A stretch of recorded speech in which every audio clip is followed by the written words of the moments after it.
dreamers, a happy, scrappy group of believers. So come, play a part. There's room for mistakes and messes and art. Who cares if there's not many takers? We're doing it for the makers. Hey everybody, welcome to the For the Makers podcast. We are so excited that you are here today listening to us babble about art and stories and all of the things. We hope it inspires you and gets you either seeing a show or making art.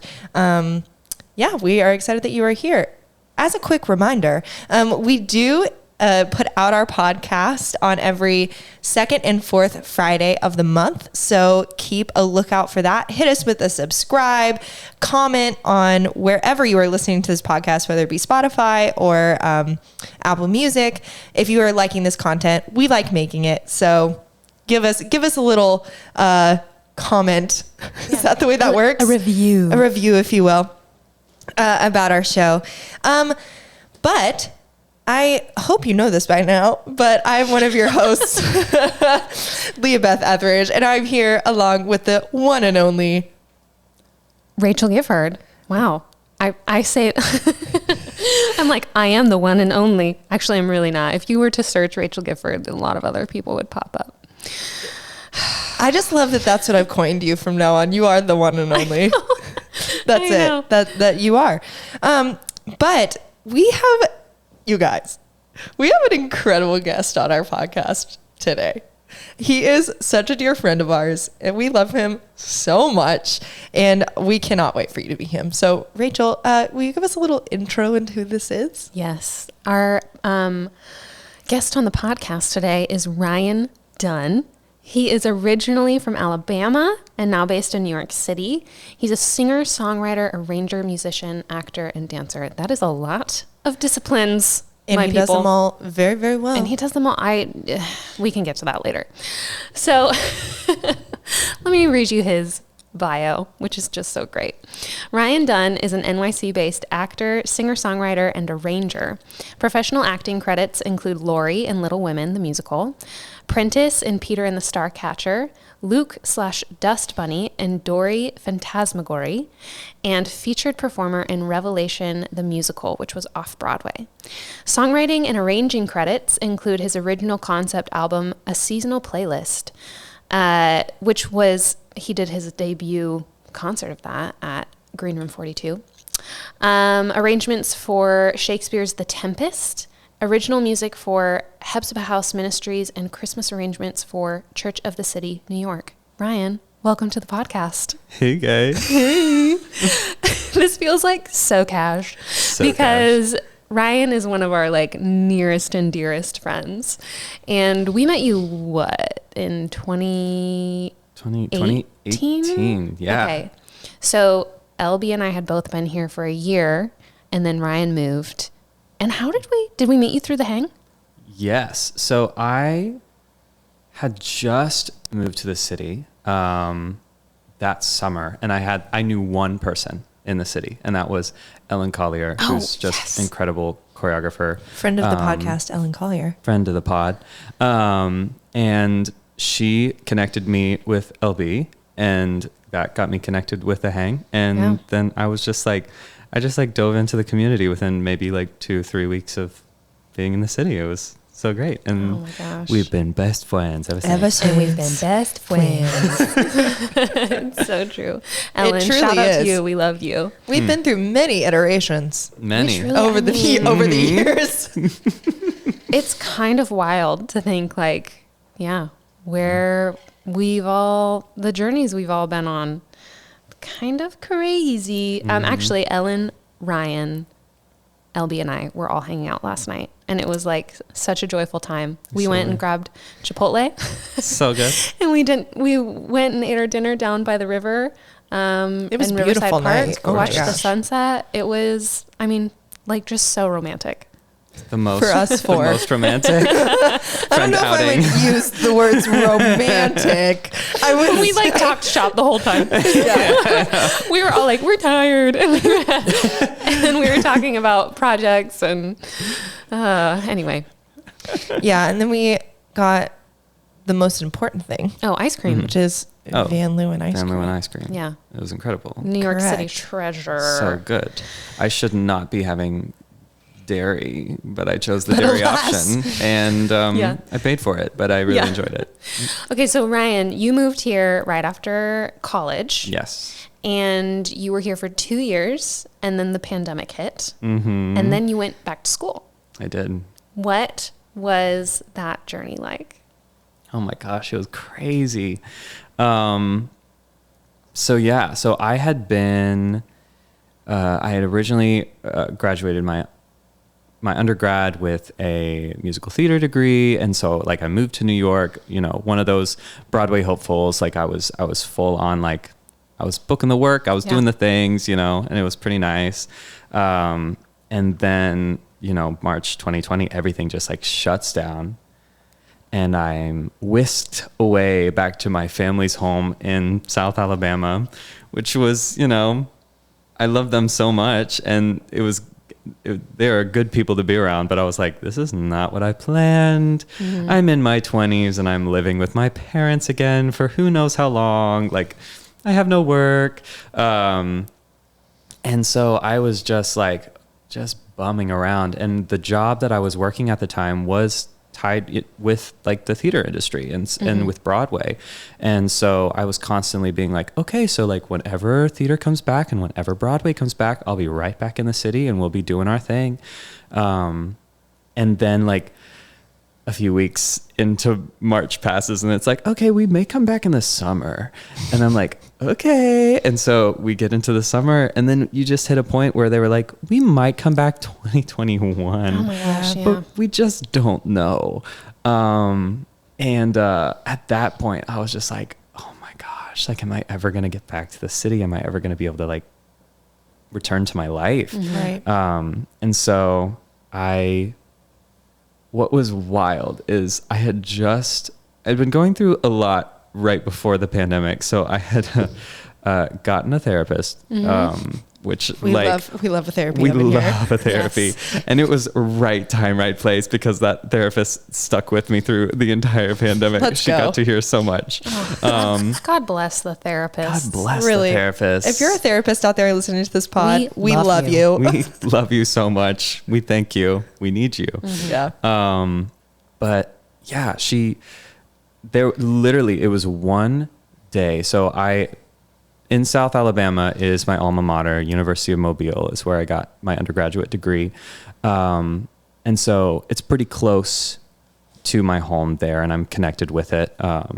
And I was thinking, I was like, you know, maybe someday I might get my graduate degree, but like somewhere else, you know, I got to branch out. Like I'll go to like NYU or I'll go somewhere fancy in the Northeast. And I'm just down in the South. And the same day that like Broadway sent out the news that it was like, we're not going to come back until next year. So haha. Good luck. And I'm like, okay, so I'm stuck in Alabama for a year. Yeah.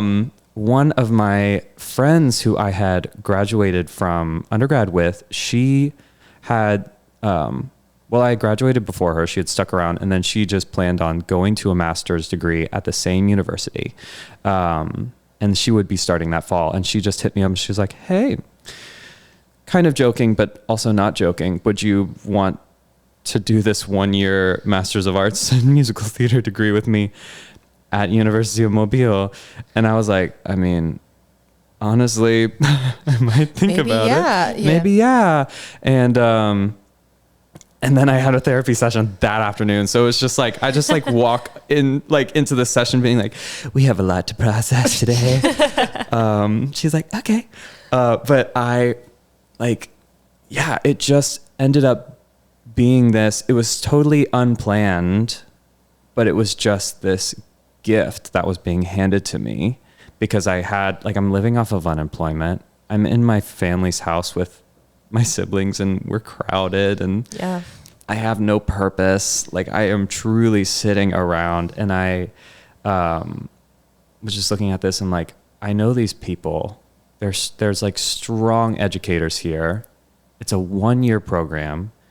What else am I going to do? Like serve Starbucks, but also pandemic time Starbucks for a year and hope that I get up to New York and don't hate my life too much. Totally. It was just like, okay, no, like I need to receive this potential gift. And so like I applied and I looked into it, and they were like they had already kind of filled up their cohort, but they were like, absolutely, like by all means, like audition, and like it's a crazy time, and we, you know, you're an alumni, we'd love to have you, we know you, you're great. And so then I had taken a little quick trip back to New York to move out of my apartment officially, like everything out. And I did my little self-tape audition there in my near empty apartment at the time for this master's program, and then got accepted and then just like dove right in. Wow. Yeah. That's so cool. And then you moved back in a year later. So it was 2022? August 2021. Okay. Yeah. Yes. My timeline gets so screwed What up is when I'm time? talking about It's COVID. Well, it's because we've all been blipped. So like the That's how it feels. Oh my gosh. the years from Yes. 2020 to 2023 truly are just a blur. Yeah. Like everything was happening and nothing was happening. Like we were all just trying to survive. Yeah. So like the timeline is a little, it can be a Right. little off. I'm Ryan. I'm so fascinated by your like artistic, just trajectory, because you moved here, like you said, very musical theater, like, Musical theater focused. Yeah. musical theater minded, musical theater focused. And then you go back to school for a year, and then you come back, and all of these like things have happened that have just led you into songwriting. Yeah. And did you do arranging before you started songwriting, like for different like projects? But you somebody in your family is a musical. Yes. So my dad, he is an instrumental orchestrator, arranger, composer, was involved a lot in like the 90s, 2000s, when and like 80s, 90s, 2000s, like the peak of a lot of church orchestras. In some of these bigger churches, he would really make a lot of arrangements for those kind of places. And so he has like tons of experience arranging like all sorts of classic hymns, and just composing his own things. And so I've been kind of like around that forever. And so, yeah, but for me, arranging and songwriting, I think songwriting came first. What was that? Like, what was it that made you start writing? It was, so I can like trace it back to like one night specifically. Wow, that's Whoa, cool. that's cool. Yeah, no, it's crazy. So fun fact, never considered myself a songwriter. I literally would tell people, I'm like, I don't do that. That's just like not what I do. That's not who I am. I interpret works. I'm an actor. I'm a singer. I'm happy to like take the music that you make and like have fun with it. I can remember you saying this to me. Yeah, I interpret other people's creation. That's just so funny to me. So wild. Yeah. It's just so weird. Continue with the story for the people. Right. And so I just like so much was like, this is not who I am. I will not do this.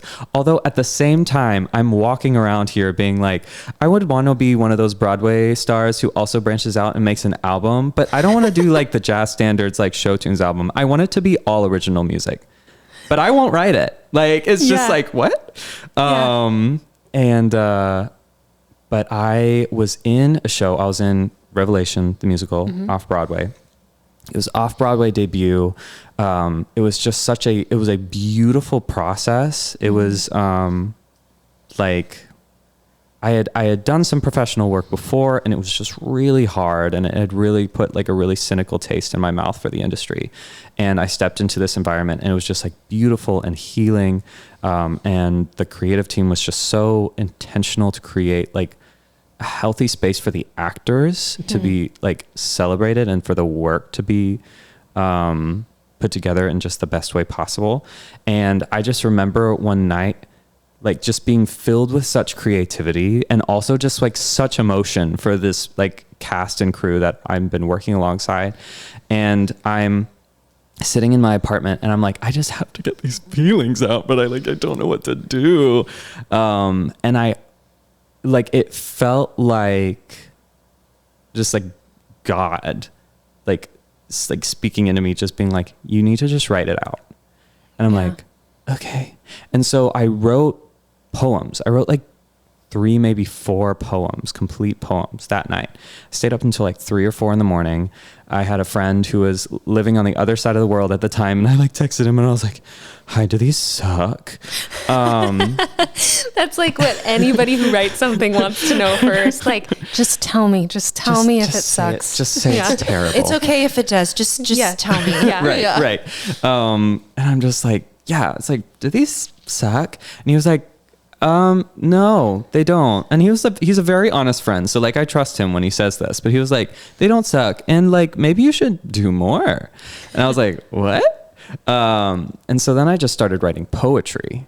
And then continuing on with this like Revelation crew, I'm like starting to share some of my poetry to my castmates and whatnot. And some of them are like, this seems like there should be music behind it. And I'm like, huh. That's interesting. And that was the first time I was like, oh, like, I don't know, like it's something that I could do. Mm-hmm. I guess I so quickly like shut myself down from being a songwriter, because it's also like when you do a creative thing that is entirely from you, there is like so much risk of like just really like you put yourself out there, and you could put yourself out there and it's like entirely rejected. And it's like, oh, actually you're just like really bad at this, but you really put your heart and soul into that. So we're just going to like really crush you with that. Because there's like nobody to blame. But yourself. Right. Exactly. Because like if you're in a show, or like, you know, you're given some material to do and people are like, that was not good. Like you can be like, well, the material's not good. Right. But if you wrote the material, good luck. Yeah. There's nothing to hide behind. You have nobody to blame but yourself. It's just me. Yep. But I just had so many encouraging voices like come alongside me and be like, okay, well, like, I mean, a lot of people were like, oh no, like this is really good, you should continue. But I think what was most encouraging for me is for people who were just like, well, it doesn't suck. Right. And you're like, good. Cool. So like, let's so move on. Yeah. I was like, it doesn't even have to be incredible, but like, as long as it's not like embarrassing myself, this is good. But I had so many people who were like, yeah, no, I think you should put music to it. And I'm like, okay. And then I'd come up with something small and I'd share it to those same trusted friends, and the same, does this suck? Followed by the same, no, it doesn't. You should keep doing it. Mm-hmm. And so then I just kept doing it, and then I just started to fall in love with it. Wow. Yeah. And now you've debuted like what would you call it? Like an album, basically? Yeah, essentially. In a live concert, and you played with a full band. Yeah. And okay, so maybe now let's go back to our question number 1, which is what got you're trying to say something. No. I was just saying, I think that we semi-answered the question in terms of like what the first question, you know, is like what got you into the arts, and would you say it's your family? Oh, yeah. Yeah. Oh, yeah. Because I was just like raised around music all the time. Right. Because your dad is an arranger and And you took piano from a young age, right? I did, yes. So you had this like basic music theory. Right. And like, my dad, you know, works in music theory all the time. And my parents put me and all of my siblings in piano at a young age, partly because they were like, we just want you to have an understanding of music. We also want to see if this is something you're going to enjoy. If you don't, that's okay. You just need to do it for a year. But also like, they're just like the most like methodical people, but they're also like, we have also seen all of the research where if you understand music, then you get better at math and also just school. So this will just be good for you all around. So like, do it. And so I was in for a year and I was like, actually, I really like this. And then I just kept going. Yeah. See, I wish I was like that. I know. I took piano for 4 years and it was really, my poor parents. My mom really had to drag me to those lessons. Sorry, I know. Mom. Sorry, Tina. Yeah. I did piano for a year and I hated it because I have small hands. And so it was really hard for my fingers to reach all the keys and I really hated it. Oh, no. And then I was like, I'm going to take guitar and I'm going to be all like moody guitar girl vibes. And so then if piano's hard with the small hands, then guitar is going to be a lot easier. So then I took guitar and I liked guitar better, but I definitely was not good. And then I was like, sports. And then I did that for the rest of the time. Yeah. So like all of us have had, as kids, I do think that, especially, it's taking a little bit of a left, but in like the digital age that we live in right now, I do think thinking about kids who are growing up, if you're a parent, really consider putting your kid into some sort of art lessons, whether that be singing, dancing, musicianship, of some sort. It's just beneficial. As you were just saying, like, even if it's just, they do it for a year and then it's like, that was fun and they move on, just the benefits in the long run for them will be really, really great. Obviously, as 3 artists sitting in this, in this room, none of us gave up on it completely. Yeah. Indeed. So, Ryan, why do you think the arts are important other than just being better at math? Being better at math. Oh gosh. So many things. I think like they just make the world better. They teach us empathy, like, and for me, like, storytelling is kind of the biggest artistic medium that I communicate in and enjoy. And so, like, the amount of times that my scope has been broadened by, like, stories from people who, like, don't share my experience, that I, like, never would have met, or just I never would have even known that this is a reality in the world that we live in, had I not seen art made by, like, just people around the world, and also just people in my own neighborhoods. And so it's like, it builds your empathy. It makes life better. I mean, I think there's so many people that we go to, and art form is one of the first things that we're going to go to for comfort, whether that is music or that is a television show, storytelling, whether that is to the theater, to the movies, to, like, just looking at some beautiful work of art, even just the way people are like, oh, it's really calming for me to just, like, do a paint by numbers, or just, like, a little coloring, I'm like, the toys that we play with, Legos, like, you can make art with all of these things. And it's just like our capacity for beauty and for joy and fun and play. It's like, we're reminded of, like, the very human parts of us in art. So, yeah. Get that tattooed on my forehead. Gosh, that's a lot. Like, no, but the way that you just dictated that, like, we're reminded of the most human parts of us through art. Yeah. Well, I'm sorry. It's funny because, again, it's like, I think about that and I'm like, well, it's this bizarre thing where you're like, so what? Do we just, like, not feel human sometimes? But Yeah. I was We going to be like, don't. yes. We don't yeah. feel like humans sometimes. And isn't that strange? Like, what is it about life that sometimes makes us feel so disconnected from our human nature? Yeah. You know? Yeah. And I think too, like, if you don't know what it's like to be human, you forget that other people are humans too. And you don't know what it's like for them to be humans. And the amount of like just horrible things in the world of like the dehumanization of people. Yeah.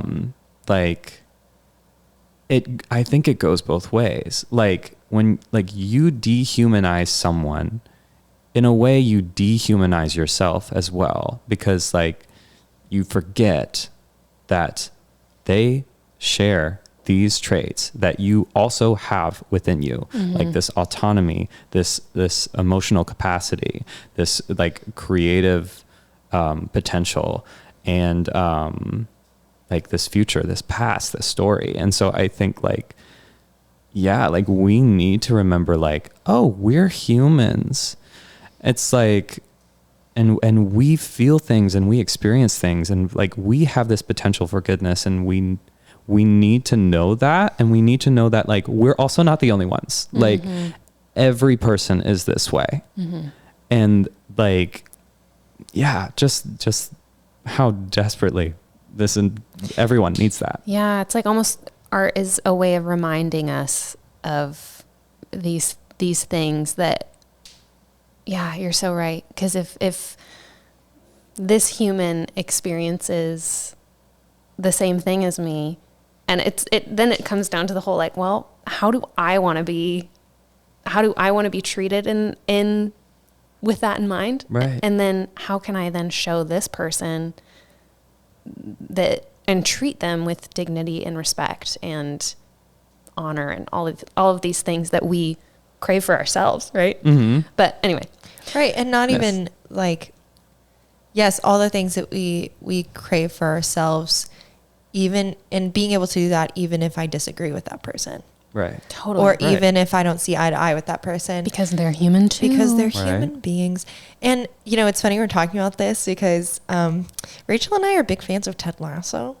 And they talk about this in the just most recent episode. Roy Kent, who's one of the managers of the soccer team, goes to a press conference, and one of the players goes into, long story short, one of the players goes into the stands because of something that was said in the stands. And he tries to fight this fan, and it becomes this whole big thing.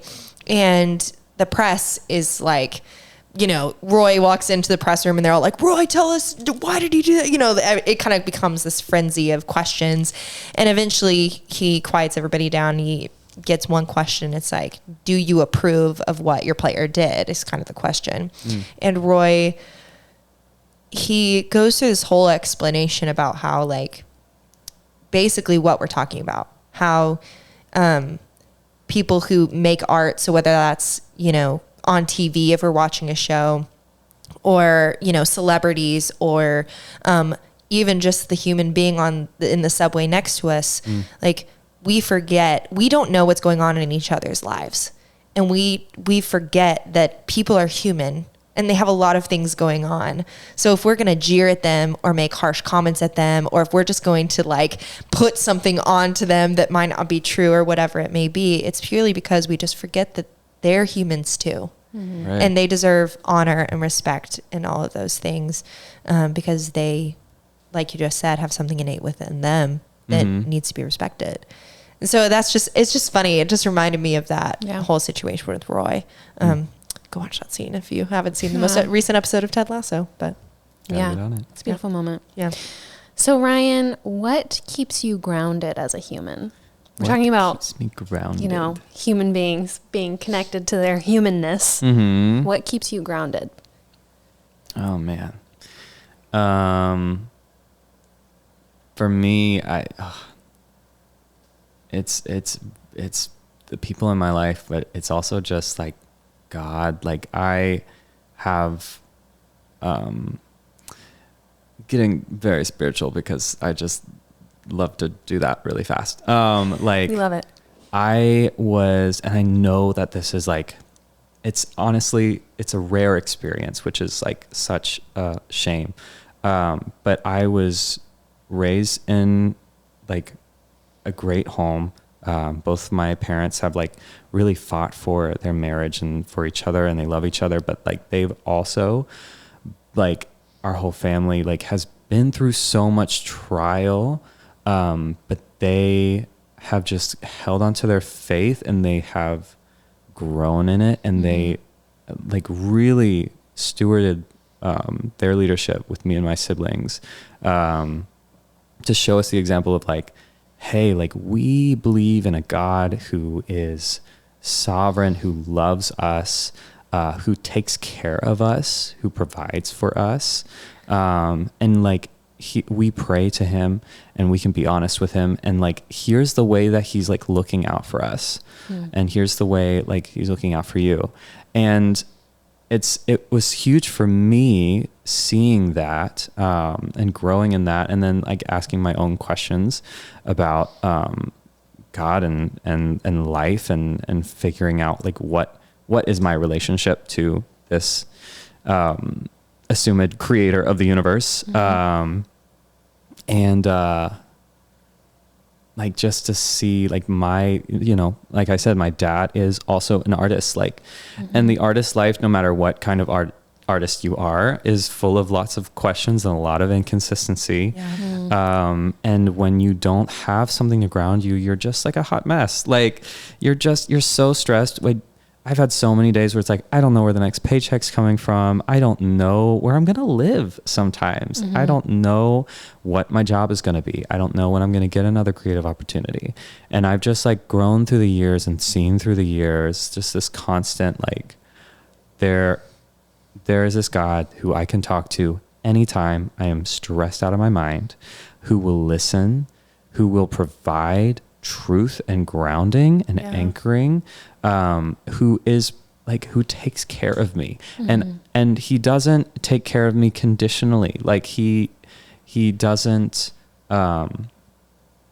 there is no like, well, if you're doing everything perfectly, then maybe I'll like give you something. Like, the amount of times he has been like so good to take care of every one of my needs when I have been the hottest mess in my life. I'm just like, oh, like, we're going to be okay. Right. And so I feel like with so much of my artistic journey, but also just like my day-to-day in life, whenever there is so much change, whenever there is so much like, I don't know what's coming next, or I don't know how my rent will be paid for this month, or I don't know what the right thing is to do next with my art. And I've like had so many people, especially as a songwriter, I have creative things that I have made, and there's like copyright fears, and like, who's going to screw you over and like make you record a song and then take all the rights to it. Like there's just like all this like fear and distrust. And I'm like, okay, well, I've been chatting it up with God, and I've been getting a lot of really good wisdom, and he's been leading me to the right people, and I don't have to force any of this, and I don't have to make anything happen on a timeline by my schedule. Pandemic has proved to me my own timeline and my own schedule is just like, it doesn't really matter in the face of the world. Like, truly. And so like, it's always back to faith in Christ. Like, just, he has always been so good to me, and he's been so good to my family. And anytime I'm a hot mess, I go right back to him. Yeah. That's beautiful. I love that so much. It's just, I follow this poet on Instagram. I promise this is relevant. I'm ready. I never is. It never is. I follow this poet on Instagram, and I really love his stuff. He's just very honest in the way that he talks about life. He's just very honest. And he wrote a poem that he put up on Instagram the other day, and it came up on my feed about faith. And it's, the opening line of the poem is, some men have faith like bricks, and they can build houses with them and they don't fall. But I have faith like Swiss cheese. that is limpy and full of holes. And he talks about how like there are some people, the people who stand on faith, they're unmovable. Yeah. And then the ones of us who have faith like Swiss cheese, you know, that life can feel so uncertain. And you know, how that can shift and change. And sometimes your bricks get holes blown in them. And then it's like, okay, so how do we rebuild from there? Yeah. And what you talking about that just reminded me of that poem of like, you know, I long to have faith like bricks, you know, that you can build a house with, you can build something sturdy with. Right. But it is a reality that lots of people have faith like Swiss cheese. And it's like, okay, how do we, especially as artists, where you're getting so much rejection, you're getting so many, you know, so much of yourself being put out there, and constant fear of, like you said, who's going to screw you over? Who's going to run off with your idea? You know, all of these different aspects of the reality of being an artist, not only in New York City, just in life, comes with a lot of fear, a lot of uncertainty, a lot of anxiety. You know, having your faith to stand your feet on, be like, okay, like at least if everything else goes to the crapper, at least this is solid. Right. Is just incredible. Yeah. Yeah, because I feel like that aspect of, you know, there's like the stereotypes of being the, you know, poor artist and... Which is maybe I shouldn't even say it's true. A lot of it's I've lived true. out that stereotype. But it's kind of like, it's almost a cliche though, right? So it's like, we talk about it theoretically, but I don't think that we often sit with the other aspects of being an artist that can feel lonely or scary or vulnerable. Yeah. And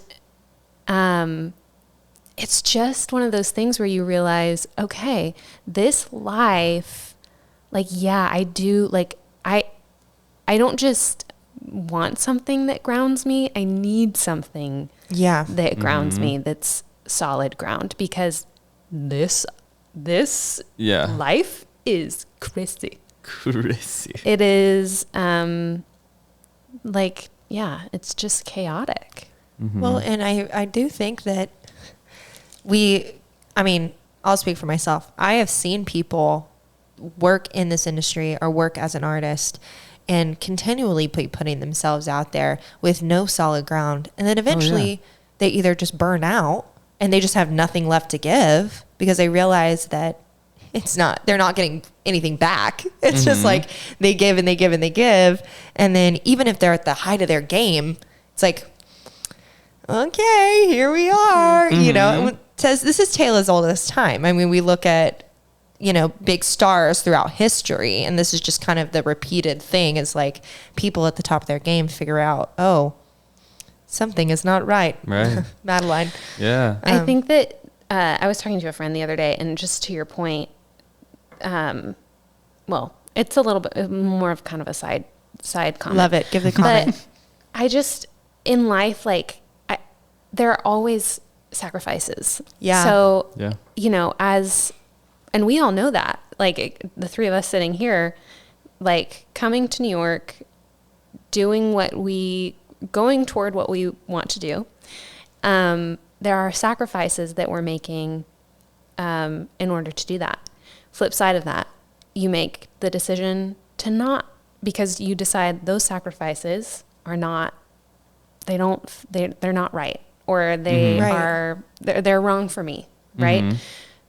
But then you're sacrificing what you want to do for these other reasons. Like there's always, no matter how you shake it, there's always sacrifices. And I think about that a lot with the burnout thing, or with the just like, you know, there's all these people that we think of at like, they're at the top of their game. And it's like, well, yeah, they're at the top of their game. But again, the human thing, we don't know what they've sacrificed to be there.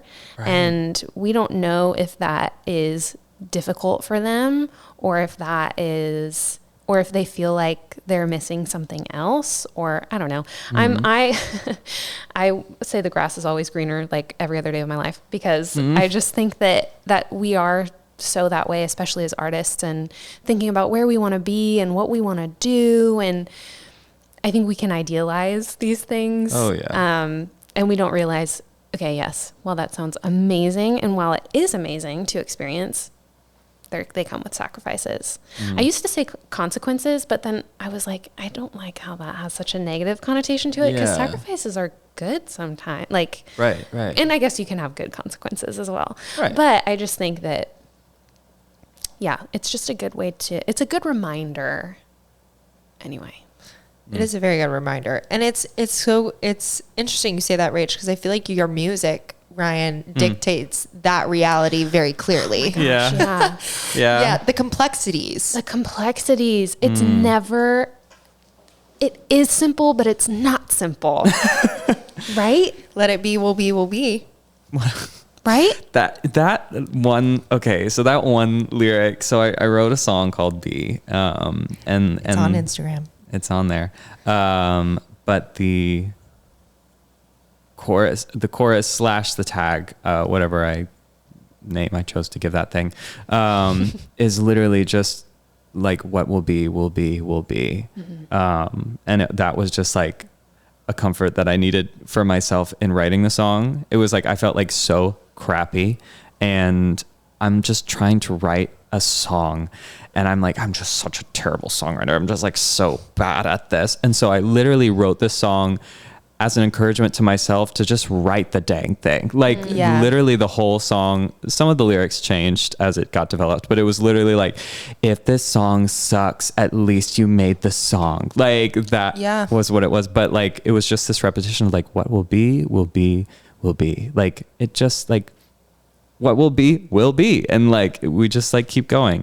And the amount of times I've had people sing that / say that one line back to me. My mom loves to tell me that one, and like the words I wrote, hate this over and over again, like when using I'm it stressed. against you. Yeah. She's like, well, Ryan, what will be, will be. I'm like, okay, yes, awesome, thank you. You're like, I get it. I love that. It's always, I think that's such a funny, like, as like the words that you write are almost like mental notes for yourself in the future. Like, it's just, you gotta preach to yourself sometimes. You really do. Okay, Ryan. Yes. Next question is, what person, place, or experience has shaped you the most creatively? Person, place, or experience? That's such a good question. I know you want to say me. I absolutely do. Okay, but I gentle don't want to break listener, LB's heart. It's okay. I understand. See, gentle listener, you need to understand that Rachel Gifford and Ryan Dunn, as you know, because you hear Rachel's beautiful music every single time you listen to this podcast. Which is so good. I'm just such a jamming freaking into the bop. intro before we even started today. I'm like, Exactly. ooh, this is so good. Every single person who comes and does an interview with us always has a reaction. Every So single good. time. And it's wonderful. But at Ryan's concert, for his album, Rachel and Ryan wrote a song together that was stunning. And I'm, gentle listener, you just comment down below and just get them to write an EP together. I've been pushing this for a hot minute, and they're both really annoyed with me probably by this point. But I just think this collaboration is just wonderful. Sorry, that's a side note. So it's okay that you don't say me, because we all know that it is Rachel Gifford. Continue. It's not. Oh Wait, hold on. Can I just give Ryan a compliment really quickly? Oh gosh. Please. Oh my gosh, please. And then we'll get back to the question. Okay. I had the best time writing with Ryan, and let's face it, Ryan came in way more prepared than I did every time, because he's just kind of brilliant with his guitar, which you're self-taught, right? Yeah. Okay, just have to make sure we say that on the podcast. Because it's insane how amazing his self-teaching is. I second that. Thank you. I've been teaching myself guitar for about 10 years now, and I haven't really gotten that far. Anyway, but Ryan met me every time with the most generous space. And it sounds kind of like ethereal, but I am such like a task person, and like, let's do this. And I also sometimes often feel very rushed in creating. And Ryan just has this very calming presence. And it was so, I felt like every time we got together to write, it was just like I could exhale and then just wait and just let it be. Oh my gosh. But also, that was cheesy.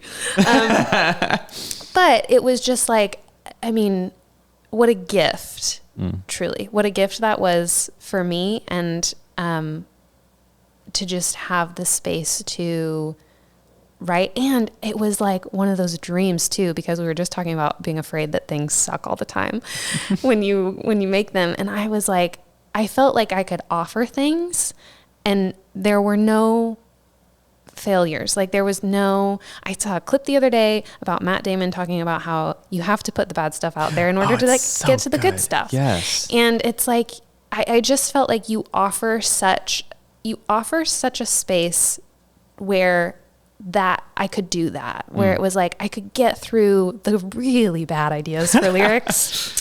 And then we could bounce things off of each other. And again, sit in silence for like 10 minutes at a time, just thinking and considering. And it was just the best thing ever. So Ryan is not only a brilliant songwriter, he's also very generous in the process of creating. I hope you're that generous with yourself, because what a gift. Again, it was for me as a collaborator. I was like, whoa. It was just not something that I have experienced much. So thank you. So anyway, what person, place, or experience has shaped you most creatively? Oh man. Now that we know that it's Rachel. but Oh gosh. There's so many things I pull from. I think I pull from my dad in some ways. And it was so funny, I just took it so for granted. My dad being like, here's a whole orchestral arrangement that I've been working on and making. And like, I'm like 5 or 6 or however, and just being like, okay, like whatever. And then like, I went back in like mid-late teens going into college, and I listened, I'm like, oh no, like this is actually like great. This is like this is fantastic. But like with your parents, especially with their occupations or some of their experiences, you just kind of are like, oh, well, I guess like that's normal. And then like you get out in the world and you look back and you're like, oh, wait, no, our experience is very specific. But like just being able to see the way he just lived as an artist in general really helped shape the way I saw an artist's life. I also, though, he would be turning my ear to all sorts of things in movies. Like our whole family loves movies, but like movie scores especially. He loves a good horn part, and he will let you know when there's a good horn part going on screen. And I love that. So yeah, we'd be we're watching all of these classic movies, and I like in particular, like Indiana Jones was just like, I just went like so hard for Indiana Jones. And like he'd be like, just listen to this fanfare. I'd be like, yeah, I hear that fanfare. It's so cool. It's like John Williams, just so good. And like, I feel like my dad really in a lot of ways, whether or not he knew it, whether or not I knew it, like was the catalyst for me diving into all of the other artistic mediums, because also like he loved movies and he loved music and the way that it worked in movies, and we're watching like Singing in the Rain, and he's just like just digging into all this jazz, and he's like, wow. And so now I'm really paying attention to that, and so now I'm falling in love with musicals and also movies and acting, and now I'm watching the actors and their performances, and also seeing how the music like interpolates with that, and like it's just like so yeah, he really just kind of like started me off on to have the eyes and the ears to catch what most people don't see or hear. Wow. Yeah. Shout out to Dad. Shout out to Dad. Love that Steve so Dunn. much. I love Steve. He's the MVP. best. That's really cool. MVP. What a gift to Mhm. be able to answer that question. My dad. My dad. Yeah. It's pretty awesome. Oh. He's really cool. I love you, Dad. Okay, so last, but certainly not least, question. Speaking of, Yes. what book, play, or film do you think every person should read or watch? Oh my gosh. Book, play, or film. Dun, dun, dun, dun, dun, dun, Indiana Jones. Indiana Jones is a great time. I have a very personal experience with the Indiana Jones movies. I know that's not everyone's, and that's not the one that I would be like, everyone must see this. Can you imagine? That'd be awesome. But honestly, Indiana Jones is unreplicated, and like no one has been able to capture Indiana Jones like Indiana Jones has. That feeling of adventure, and anyone who wants a good adventure romp done like the best way, see There it Indiana is. Jones. I'm not sure that should be my answer for this. It feels much more It's a little important. side answer. I know. Yeah. But there's my plug for Indy. Yeah. Oh gosh. I honestly, and it's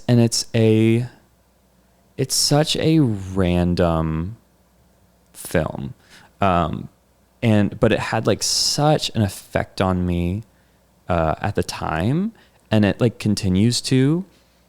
And I'm giving like such a long preface for this. It's also been so long since I've seen this movie. Part of me is almost like, I'm afraid like it might not be as good as I remember it, but maybe it will be. But The Curious Case of Benjamin Button. Oh, yeah. I love that movie. It is such a beautiful exploration and just like almost like a meditation on life and death and aging and like what makes a life worthwhile, especially when you have like this main character, Benjamin Button, he is aging backwards. So he's like born like an old elderly man, and then he's like 10 years old and looks like he's 80. And then like as he gets older, he grows younger.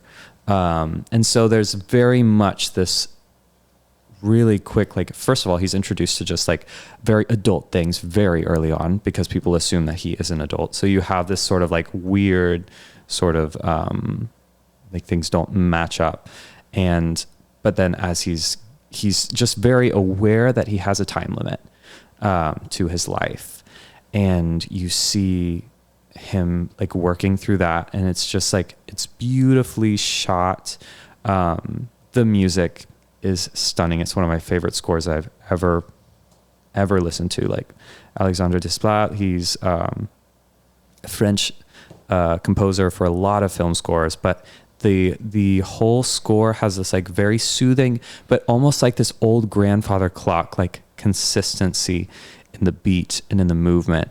And it's so interesting where it's like, it's comforting, but it's that comforting sort of reminder of time where it's like, it's still there and we're still moving, and like it never stops. Yeah. And so like, how do we cherish what we have, and what does a life look like, that's lived well? That's very good. So movie night at our house to watch Live it up. watch Benjamin Button. I haven't seen gosh. it. Really? I know. I'm such a Kate Blanchett fan too. Yeah, so I was about to say that's really surprising. I know. It's iconic. I haven't seen it. Yeah, I remember seeing it back in the day. Like I haven't seen it in a very long time. Right. But I remember seeing it and being really affected by it too. It's a film that stays with you. It's Yeah. like after the film ends, it's one of those that you're like, okay, I'll be thinking about this for the next week. Right. Right. Yeah. really thinking about it and pondering it, which is some of the best films out there, Yeah. are those kinds of movies that stay with you. Yeah. I mean, I remember when you and I, you were like, I need you to see My Neighbor Totoro. Oh my gosh, I was so passionate about LB seeing My Neighbor Totoro. He kept being like, "LB, we have to watch My Neighbor Totoro." And I was like, "Okay, Ryan, we'll watch My Neighbor Totoro at some point." And then eventually I texted him. I was like, "Hey, I'm free. Do you want to watch My Neighbor Totoro?" He's like, "Yes." Yes. So like he came over to our apartment and we watched My Neighbor Totoro. And that was one that stuck with me for a while. And I was just like thinking about it a lot. And I think that those films or scores or pieces of art that attach themselves to you and stick with you are ones that I believe we should all revisit, because obviously there's something that touched something in you that you need to go back and see again at either a later point in your life or whatever it may be, because you might watch Benjamin Button and it might not hit you the exact same way, Right. but it might strike a different chord in you, which is really cool. Truly. So revisit. Check it out. I love it. Ryan, Rachel. where can people find, can you tell us where people can find your music, where people can follow you on social media, and anything coming up that you want to share? Oh my goodness. Well, you can find me on Instagram at Dunn with the Puns. It's the best. I love it Instagram so handle. much. It's I did it in like late high school when I got an Instagram, and Yeah, it's it never going away. It can't leave now. Also, my dad is just king of dad jokes, so like we just got to keep it going. You needed it, yeah. Yeah. And there's some music on there that I throw a lot of just like music ideas out sometimes just on the internet there. And that's kind of my primary form. I've got a SoundCloud, but it's like, there's not really anything on there yet. You can also find my entire live performance of a seasonal playlist on YouTube. Just look up Ryan Dunn, a seasonal playlist, Green Room 42. You guys, I can't emphasis enough. Emphasis? I was ready. I was about to say something, but I really cannot. But that's going to be here forever. Lunch Yes. after this, and I feel like maybe my blood sugar needs to be. We cannot emphasize this enough. Wow. It kind of, lost the gusto there. Yeah. Well, please. We cannot emphasize this enough. Please go and watch this performance on YouTube, because it is, it's just beautiful. Epic is the word I would use for it. Yeah. Wow. Truly epic. You will probably cry. Along with all of us who were in the room. Yeah. It's stunning. Also, just a real quick thing. Ryan named the seasonal playlist Yes. is kind of like Ryan's brand. Yes. Because he makes these epic playlists for every season, and they're on Spotify and Apple Music, They're on Spotify and Apple Music. So it's, I will particularly, if we're plugging, I'll plug. I will particularly plug my summertime playlists. Yes. You can I guess like look up my name, but also look up Summertime spelled, because I started this in college, SUMMATIME. And I'm like working on my 9th one now. Like I've been doing this for almost 9 years. It was just like a way of sharing the music I love with my friends. And then since then I've kind of branched out, and I'll do like autumn, and I did one winter playlist, but winter is sad, so I didn't do a lot of that. And then I've done like some spring, but it's summer is every year, all the time. I go hard. So I love it. check it out. Looking forward to this year's. I was about to say, did I check last night? Yeah. I did. On music, on Apple Music. In preparation. So we're all ready. We're all ready for it. Yeah. Ryan, we love you. Thanks I for love being you on all. the pod.